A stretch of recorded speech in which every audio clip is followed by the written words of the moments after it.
બંગાળમાંથી બંગાળના નાગરિકોને હવે જંગલ રાજમાંથી મુક્તિ મળીને એમની પોતાની સરકાર, પોતાના નેતાઓ એ આવનારા દિવસોમાં બંગાળના ખૂણે સુધી બંગાળના પ્રત્યેક નાગરિકોના હિતમાં કેન્દ્ર સરકાર, રાજ્ય સરકારની બધી જ યોજનાઓનો લાભ પહોંચાડવાનો, સાથે સાથે બંગાળના બધા જ ક્ષેત્રોને વિકાસની ગતિને અદ્ભુત ગતિ જોડે જોડે બંગાળના નાગરિકોને ત્યાં ને ત્યાં જ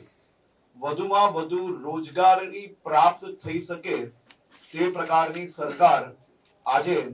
બંગાળમાં ભારતીય જનતા પાર્ટીનો એક ઐતિહાસિક વિજય થયો છે. આદરણીય પ્રધાનમંત્રી શ્રી નરેન્દ્રભાઈ મોદીજીની વિકાસની રાજનીતિ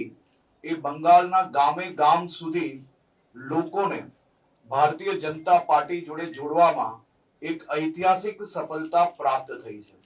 હું એવું માનું છું કે બંગાળ નહીં પરંતુ દેશની રાજનીતિનું આજની આ જીત એ દેશની રાજનીતિની સૌથી મોટી અને ઐતિહાસિક જીત છે.